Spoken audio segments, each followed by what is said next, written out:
Hi there, welcome back to Not Another Budget. I'm Nicole, and on this channel, I'm attempting to cash budget my way out of debt and fix several years of financial misbehaviour. And if that's something you're interested in following along with, please do stick around and check out the other content that I've created for you on this channel. It means so much that you're here with me today, because today is my 100th video on YouTube.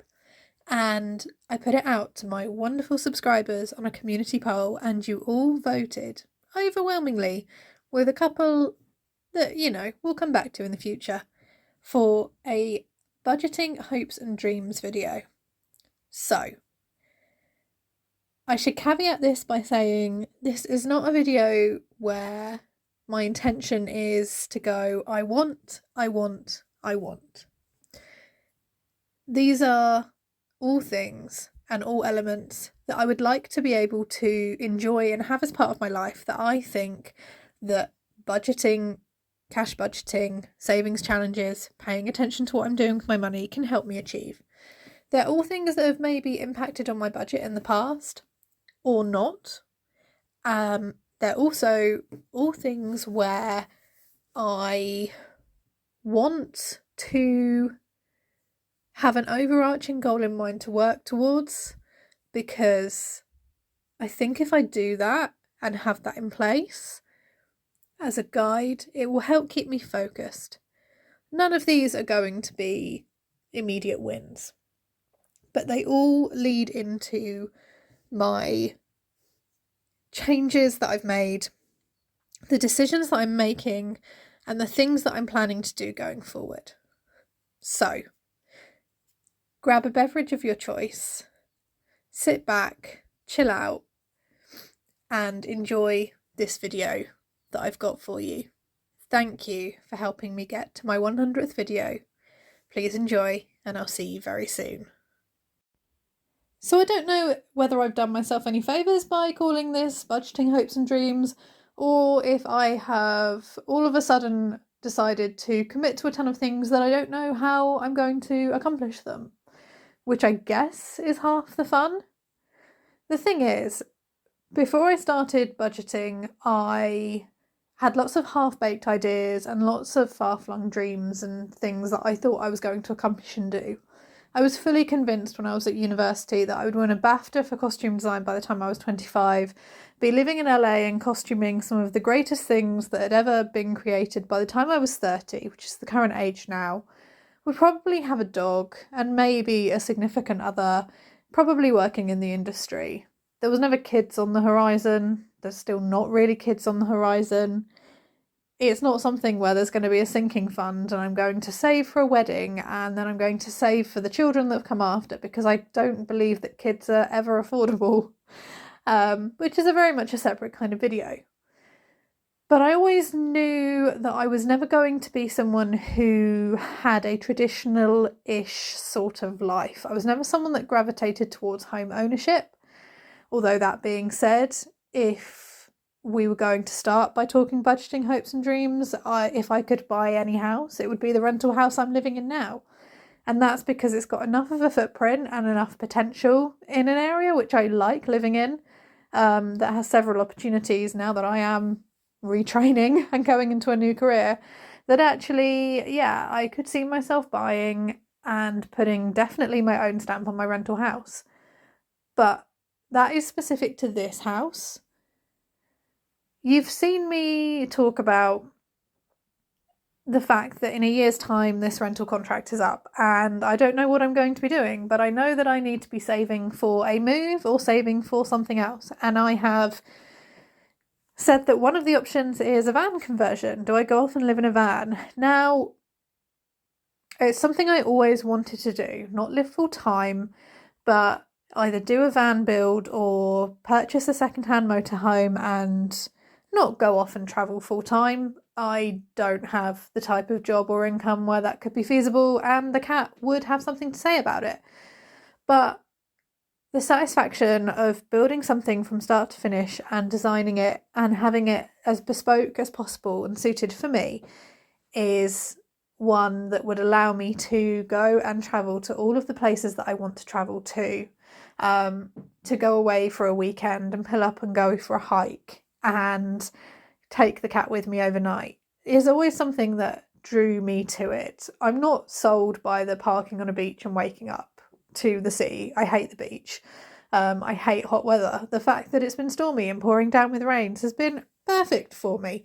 But I want to do a van build, or a van conversion, or a small motorhome, because that will allow me to open up my hiking and travelling opportunities, because I have never flown on a plane, I have never holidayed abroad.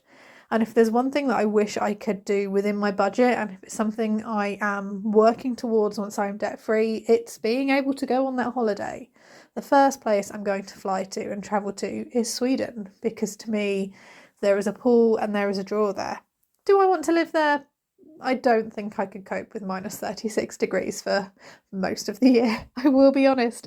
I can try and pretend and convince myself otherwise, but I don't think that's going to be the case. No.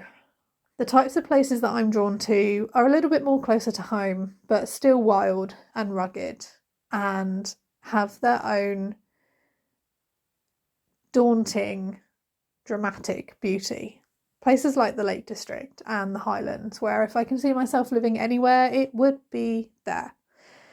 Whether that's in a van or not, probably not, unless the rental market drastically changes, in which case maybe living in a van, but that's a separate video. I want to be able to, within my budget, go to these types of places like the ones you can see on the screen now, and just go off and walk and hike for a week and wild camp. And take the cat, or not take the cat. Realistically take the cat, because he won't go into a cattery. I want to be able to pitch up and open the door and see wild mountains and rugged hills and gorse and trickling streams. I want to be able to, in my budget, have a fund where actually, if I want to drive 3 hours to go for a hike, I can do it. And it not impact my budget in the way that it does now. I want to be able to take a mini break and get away and go to these places and enjoy it, and not think, how on earth am I going to do this? But just know that there is a fund there and it's all in place and it's all done.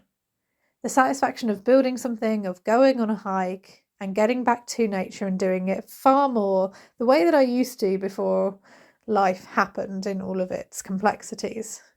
That is one of my budgeting hopes and dreams. I know that I have the ability to put down roots anywhere, but I don't want it to be a financial strain. I spent a long time in my 20s accumulating debt, trying to fight for... I don't know what I was trying to fight for. There's definitely something there. Probably something to do with mental health and self-awareness and awakenings and all wonderful buzzwords like that. But I do know that I accumulated debt in the search to frantically spend because I felt like I should be doing things.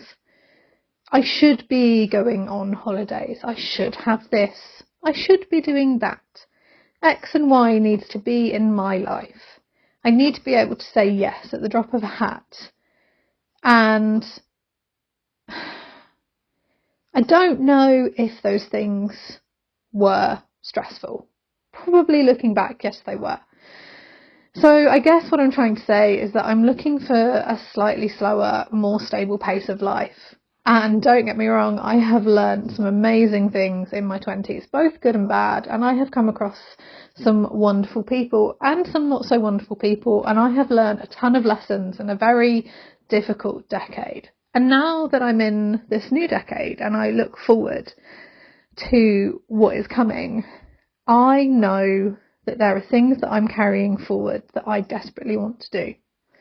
I ran, before this channel started, a small business, and it did relatively well considering it was trying to be birthed and grow and thrive in a pandemic and Brexit and various international shipping issues. And I did it, and until I couldn't do it anymore. And I couldn't do it anymore because I had a lack of capital, because I'd trashed my credit rating, which is entirely my own fault, chasing those I must do's, I should haves, I should be's that were my 20s.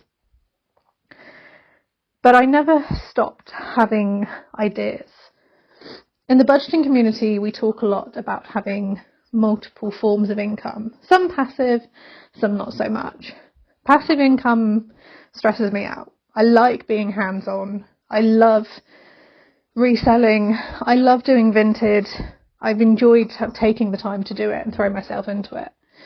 But I've always had a creative spark, and that's never gone away. It's reflected in the type of teaching role that I'm going to take on, in inspiring others to be as creative and inspire young people who maybe don't have access to the resources that I maybe did growing up, and teaching them to love and enjoy their creativity, because it will make them a far more well-rounded person in the way that it's kind of made me. And I guess what all this waffling means, what I'm trying to say, is that I would love to in the future be able to self-fund a startup for a small business, working creatively with young people, or people who maybe need some additional support in their life, who maybe don't have that great support network, helping them to engage creatively, giving them a safe space that they can work in, and not safe space as in this trendy buzzword that seems to float around TikTok, a genuine safe space where they can go and receive the support they need. They can engage creatively, learn key skills, get those things out of their head that need to get out of their head in a healthy and safe way. I don't know what this looks like yet.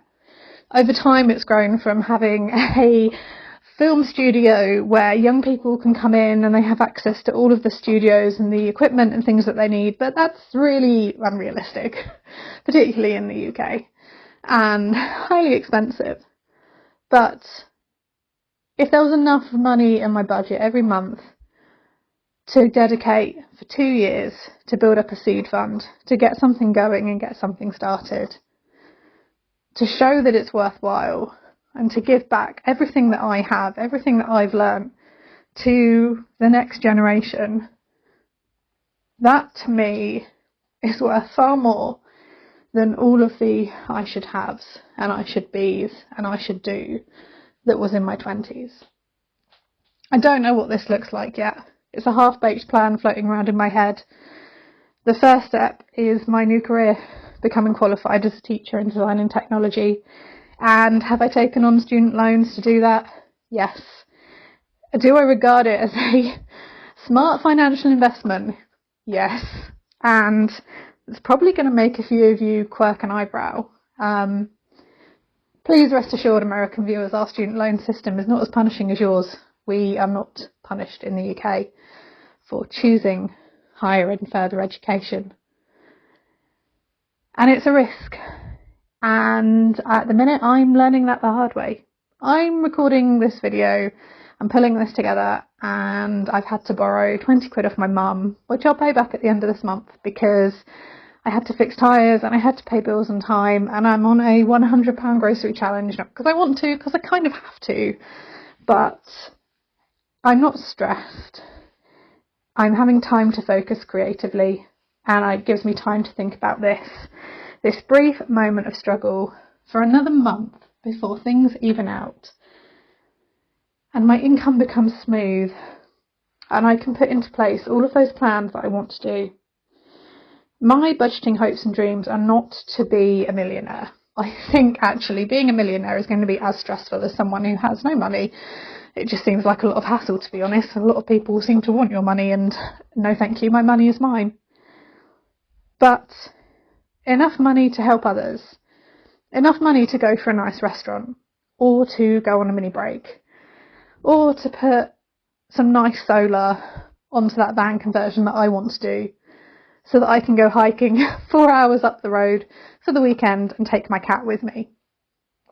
To buy a really nice second-hand dress and not have to set a price cap on Vinted, and not have to go, no items over £15, please.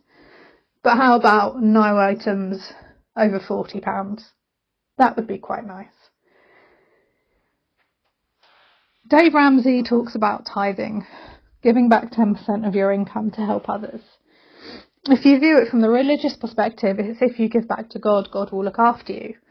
And this is not the video where I talk about my religious or spiritual beliefs. But there is something to be said about making sure that you look after others. If I could give 10% of my monthly income to local charities and causes that are close to my heart, I think that I would not be unhappy with that. But I'd like to do that without 10% of my monthly income being the make or break it. I'd like to be able to pay for my tyres and then not have to borrow £20 off my mum to put petrol in the car while I wait for a mileage reimbursement. I don't want big things, and that's the thing really. When I thought about this video and I thought about how I was going to film it and all of the clips that I've been looking for, I soon realised that actually I wasn't going to be someone who would save 10k for the house move or the renovations or the new car. And that's not knocking anyone at all who does that. I realised I was going to be someone who would save 10k to start a business for the sole purpose of helping others. I would be someone who would probably spend a lot of money on a van or a motorhome and then never pay for accommodation again. But I'd had that initial outlay and I could kind of justify that in my head. I'd like to get my cat a really nice cat tree, one of those big ones that are like 150 with multiple scratching posts and towers, and build him a little cat room. And if I can be in the position where actually I can buy my own rental house that I live in now, because there is so much scope and flexibility for this 2-bed property, then I'd love that. Can I do that in a year? No. Is my landlord going to get spooked by the market and probably sell up and try and evict me? Yes. Does my credit rating not significantly improve until 6 months after the rental contract is up and therefore I am blocked because I have a debt relief order, which is a form of bankruptcy, on my credit report? Yes. So none of these plans are immediate.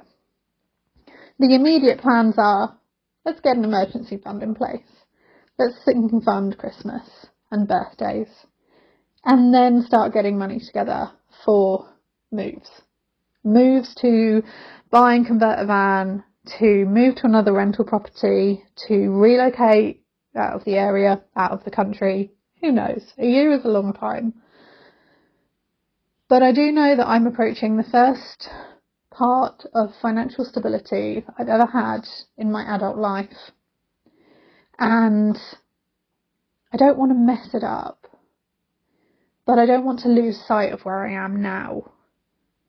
I am mildly stressed because I don't like borrowing money from mum for petrol. And I don't like having no money in the account, which is where I am right now. But beyond those surface level things, yeah, I'm going to give myself a massive pat on the back, because I'm finally at the point where I'm letting my budget give me permission, and my sinking funds are enabling me in the good enabling way to think and to dream and to be flexible. My dreams have changed over the past decade. My dreams are probably going to change over the next year. But the things that have been constant, wanting to live closer to nature, to be a little bit more wild, to help others, to help younger people, to give them the messages that my generation never really got. We had the academia is great, go to university, get A-levels, academics. And for some people it was, and for some of us that were a little bit more creative, not so much. I want to help those people. I want to help local charities that don't get the attention that they deserve. I want to buy my cat a really nice cat tree, and I want like 120 litre fridge in my theoretical van conversion and 600 watts of solar and swivel seats. maybe swivel seats. I haven't quite decided on the swivel seats yet. This is probably a really spacey, dreamy video, and I thought that I would be able to sit down and do a really long list, and in the way that you've seen me do it before, but I wanted to give you a bit more of me for my 100th video. Something a bit more candid, something a bit more visual than just my marbly desk pad. And you can't look at the marbly desk pad anyway, because I've been rearranging that room and it's all been cleaned, and the cat's been causing a havoc and tried to scratch it, so it's all gone a bit wrong. I wanted to give you a little bit of me for my 100th video. I hope you've liked it.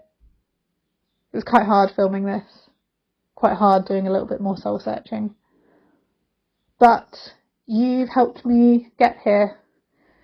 I didn't think in September, when I sat down, that I'd make it to 5 videos. I thought after doing my debt confession I'd never come back. Didn't know where to start, didn't know how to go on. And I'm still here, and I hope to be here for a while longer. Thank you so much for watching. I'm going to love you and leave you now, and I'll see you next time. Bye bye for now.